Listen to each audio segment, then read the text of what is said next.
crash in San Ysidro, it can carry about 5 pounds. Now imagine one that's bigger, it can carry dozens of pounds, and that is a lot of drugs. Drone यानी वो उड़ने वाली machine जिसको हाल ही में आपने Shambhu border पर किसानों के ऊपर आंसू गैस के गोले छोड़ते हुए देखा हो, या फिर शायद आपने शादियों में या फिल्मों में वीडियो बनाने के लिए इसका इस्तेमाल होते हुए देखा होगा।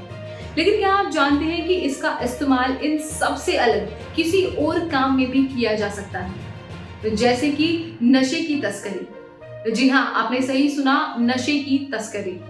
अमेरिका के पश्चिम वर्जीनिया राज्य में एक फेडरल जेल में ड्रोन के जरिए नशे की तस्करी का एक बड़ा रैकेट एक्सपोज हुआ है, जिसे पुलिस ने 11 लोगों को गिरफ्तार भी किया है। इसमें से एक तो नाबालिग है और एक की मौत भी हो गई है। यह सब कैसे हुआ और इसके पीछे कौन है, आइए जानते हैं। नमस्कार, आप देख रहे हैं एयर न्यूज और मैं हूं आपके साथ तनु शर्मा। यह मामला अमेरिका के पश्चिम वर्जीनिया राज्य के मैकडॉउल काउंटी का है, जहां एक मध्यम सुरक्षा वाली फेडरल जेल है जिसका नाम है फेडरल करेक्शनल इंस्टीट्यूशन मैकडॉउल। इस जेल में करीब 1200 कैदियों को रखा गया है, जिनमें से कुछ को नशे के मामले में सजा सुनाई गई है। इस जेल में नशे की तस्करी का एक बड़ा रैकेट चल रहा था, जिसका पता पुलिस को पिछले साल नवंबर में चला।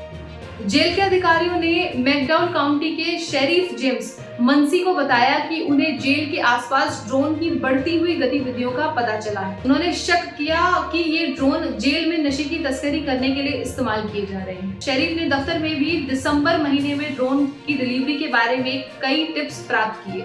उन्होंने इस मामले की जांच शुरू कर दी और जल्द ही उन्हें इस रैकेट के बारे में कुछ जानकारियां भी दी। उन्होंने पता लगाया कि ये ड्रोन जेल के ऊपर से उड़ते हुए नशे के पैकेट फेंकते हैं, जिन्हें जेल के कैदियों द्वारा पकड़ा जाता है। इसके बाद ये नशे के पैकेट जेल के अंदर बांटे जाते हैं और इसके बदले वे पैसे लिए जाते हैं। इस रैकेट का नेतृत्व जेल में ही बंद एक कैदी के द्वारा किया जा रहा था, जिसका नाम डेविड स्टीवेंस है। वह नशे के मामले में 10 साल की सजा काट रहा था। उसने अपने बाहर के साथियों के साथ मिलकर यह रैकेट चलाया था। उनमें से एक था उनका भतीजा जैसन ली, जो ड्रोन को उड़ाने का काम करता था। उन्होंने ड्रोन को अपने घर से रिमोट कंट्रोल के जरिए ऑपरेट किया और ड्रोन को जेल के ऊपर से गुजरते हुए नशे के पैकेट फेंकने के लिए प्रोग्राम किया। इस रैकेट को खत्म करने के लिए पुलिस ने एक खुफिया ऑपरेशन चलाया। उन्होंने एक जासूस को जेल में भेजा जो नशे के लेन देन का रिकॉर्ड रखता था। उन्होंने पुलिस को बताया कि ड्रोन कब और कहां आता है और कौन कौन इसमें शामिल है। पुलिस ने इस जानकारी के आधार पर ड्रोन को उड़ते हुए पकड़ा और उसके ऑपरेटर को गिरफ्तार किया। उन्होंने ड्रोन के जरिए भेजे गए नशे को भी जब्त किया। उन्होंने ड्रोन के जुड़े अन्य लोगों का भी पता लगाया और उन्हें भी गिरफ्तार किया। इस रैकेट के बारे में पता चलने के बाद अमेरिका की सरकार ने ड्रोन के इस्तेमाल को लेकर नए नियम बनाने की घोषणा की।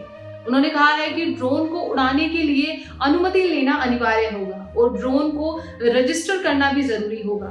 उन्होंने ड्रोन को उड़ाने के लिए कुछ शर्तें भी निर्धारित की, जैसे कि ड्रोन का वजन, उड़ान की ऊंचाई और ड्रोन के द्वारा भेजे जाने वाले सामान का प्रकार। उन्होंने ड्रोन के द्वारा नशे की तस्करी करने वालों को कड़ी सजा देने की चेतावनी भी दी। यह थी हमारी आज की खास रिपोर्ट। आशा करते हैं आपको हमारी ये रिपोर्ट पसंद आई होगी।